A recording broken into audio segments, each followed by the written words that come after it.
दोस्तों सोचो, अगर वोटिंग सिर्फ लॉजिक से होती तो क्या हर चुनाव में वही पार्टी जीतती जिसके पास सबसे अच्छे आंकड़े होते हैं।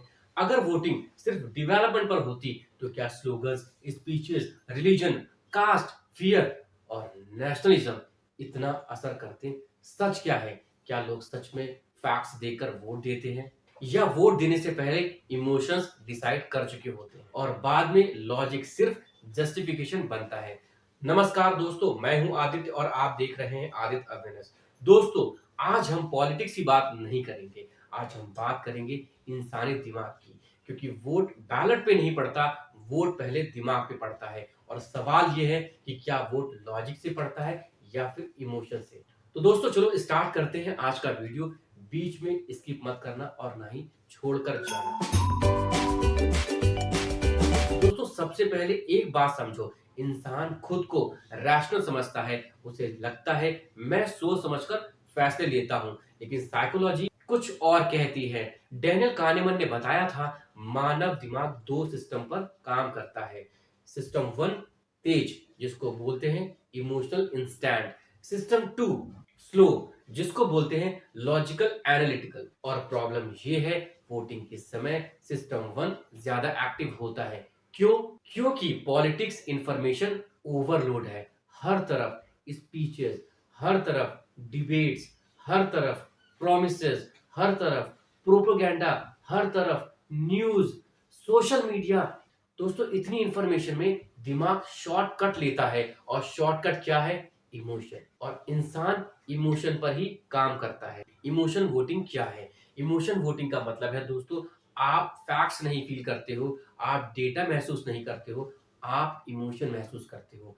Fear, hope, anger, pride, identity, और यही वोट तय करते हैं। चलिए मैं आपको ये एक एग्जांपल से समझाता हूं।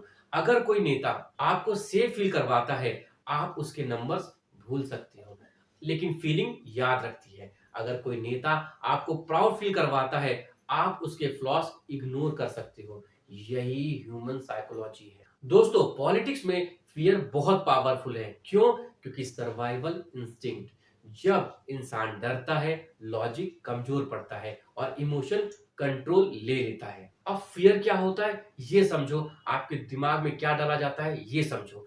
देश खतरे में है, आपका धर्म खतरे में है, आपकी नौकरी खतरे में है, आपका भविष्य खतरे में है। और जैसे ही फियर आता है, दिमाग प्रोटेक्टर ढूंढता है और वहीं आपका वोट शिफ्ट हो सकता है। फियर डिसीजन को फास्ट बनाता है, लेकिन जरूरी नहीं कि सही बनाता हो। होप वोटिंग फियर के ऑपोजिट है। जब नेता कहता है अच्छे दिन आएंगे, देश बदलेगा, आपका भविष्य बेहतर होगा, तो दिमाग इमेजिनेशन बनाता है और इमेजिनेशन इमोशन बनाता है और इमोशन वोट तय कर देता है। कई लोग प्रेजेंट रियलिटी पर नहीं बल्कि फ्यूचर पॉसिबिलिटी पर वोट करते हैं। Identity politics. दोस्तों बहुत लोग कैंडिडेट नहीं चुनते, अपनी पहचान चुनते हैं। Like caste, religion, language, region, community, इन्हीं पर वोट कर देते हैं। क्यों? क्योंकि आइडेंटिटी इमोशनल होती है। दोस्तों जब कोई नेता आपकी आइडेंटिटी रिप्रेजेंट करता है, आप कनेक्शन फील करते हो, और कनेक्शन लॉजिक से ज्यादा स्ट्रांग होता है। कंफर्मेशन बायस, ये दोस्तों बहुत डेंजरस है। मान लो आप किसी पार्टी को पसंद करते हो, अब क्या होगा? आप वही इंफॉर्मेशन देखोगे जो आपके बिलीफ को सपोर्ट करे, बाकी सब रिजेक्ट।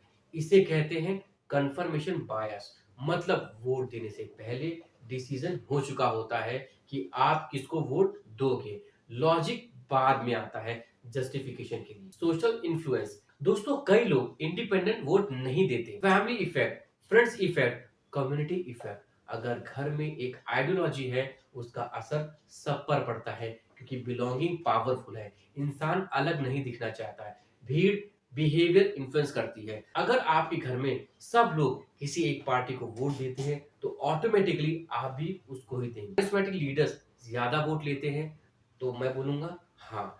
क्यों? क्योंकि कॉन्फिडेंस कॉम्पिटेंस जैसा दिखता है। Strong body language, strong speech, strong image. दोस्तों आपका माइंड इंप्रेशन से इंप्रेस होता है। कई बार परफॉर्मेंस पॉलिसी से भारी पड़ती है। सोशल मीडिया ने वोटिंग को कैसे बदल दिया? दोस्तों पहले पॉलिटिक्स स्लो थी, अब इंस्टेंट है। जैसे reels, short clips, emotional headlines, viral speeches.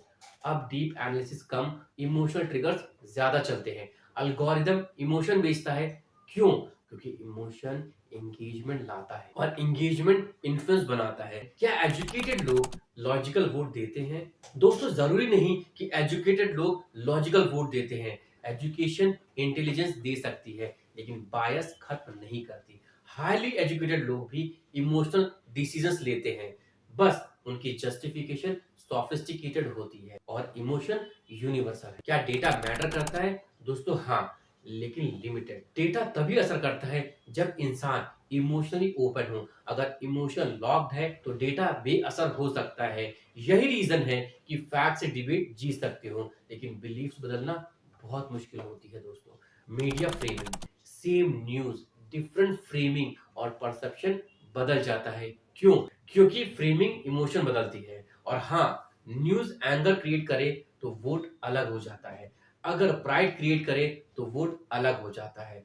अगर फियर क्रिएट करे तो वोट अलग हो जाता है। और इसी बेसिस पर आपका वोट तय होता है। Memory effect. दोस्तों, लोग पूरा पॉलिटिकल हिस्ट्री याद नहीं रखते, मोस्टली रीसेंट फीलिंग्स याद रखते हैं। इसे कहते हैं रिसेंसी इफेक्ट। जो हाल में ज्यादा इम्पैक्ट डालता है उसका असर वोट पर ज्यादा होता है। Personal experience versus national narrative.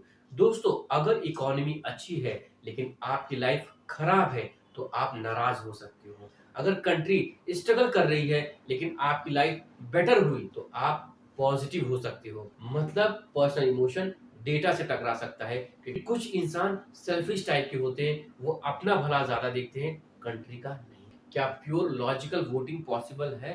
तो दोस्तों मैं बोलूंगा पूरी तरह नहीं, क्योंकि इंसान मशीन नहीं है। इमोशन नेचुरल है, लेकिन बेटर वोटिंग पॉसिबल है। और वो कैसे? क्वेश्चन पूछकर। क्या मैं फैक्ट्स देख रहा हूँ? क्या मैं सिर्फ फियर में हूँ? क्या मैं सिर्फ आइडेंटिटी में वोट दे रहा हूँ? क्या मैंने ऑपोजिशन भी सुना? क्या मैंने प्रॉमिसेस कंपेयर किए? यही मैच्योरिटी है दोस्तों। और इसी से अगर आप डिसीजन लेंगे तो आप सही डिसीजन लेंगे कि आप कंपेयर कर सकते हो कि पहले क्या था, अब क्या है। क्या पार्टी ने जो पहले बोला था वो उसने किया या नहीं किया। अब मैं आपको बताता हूँ मिथ वर्सेस। मिथ ये है कि मैं हमेशा लॉजिक से वोट देता हूँ, पर दोस्तों रियलिटी ये है कि हर इंसान इमोशनल इन्फ्लुएंस में आता है। डिफरेंस सिर्फ अवेयरनेस का है। मिथ ये है जो एजुकेटेड है वो इमोशनल वोटिंग नहीं करता, पर दोस्तों रियलिटी ये है कि एजुकेशन बायस खत्म नहीं करती। मिथ ये है कि इमोशन बेस्ड वोटिंग गलत है, पर दोस्तों रियलिटी ये है कि इमोशन गलत नहीं है, ब्लाइंड इमोशन डेंजरस है। मिथ ये है कि डेटा ही सब कुछ है, और दोस्तों रियलिटी ये है कि डेटा इंपॉर्टेंट है, लेकिन ह्यूमन डिसीजन सिर्फ डेटा पर नहीं होता। मिथ ये है कि लोगों को आसानी से मैनिपुलेट किया जा सकता है, पर दोस्तों रियलिटी ये है कि मैनिपुलेशन पॉसिबल तो है, लेकिन अवेयरनेस उसे कमजोर कर सकती है। तो दोस्तों सच्चाई क्या है? लोग सिर्फ लॉजिक से वोट नहीं देते, सिर्फ इमोशन से भी नहीं देते। असल में वोट लॉजिक और इमोशन का मिक्सचर है, लेकिन अक्सर इमोशन पहले आता है और लॉजिक बाद में आता है। इसलिए अगली बार वोट देने से पहले खुद से पूछना, क्या मैं सोच रहा हूँ या सिर्फ महसूस कर रहा हूँ? क्या मैं डिसाइड कर रहा हूँ या सिर्फ इन्फ्लुएंस हो रहा हूँ? क्योंकि डेमोक्रेसी सिर्फ वोट का नाम नहीं होता, डेमोक्रेसी कॉन्शियस वोट का नाम है। और याद रखना दोस्तों, नेता चुनने से पहले अपना सोचने का तरीका चुनो, वरना वोट आपका होगा, डिसीजन किसी और का होगा। दोस्तों, जिस दिन वोटर अपनी साइकोलॉजी समझ जाएगा उसी दिन डेमोक्रेसी और मजबूत हो जाएगी।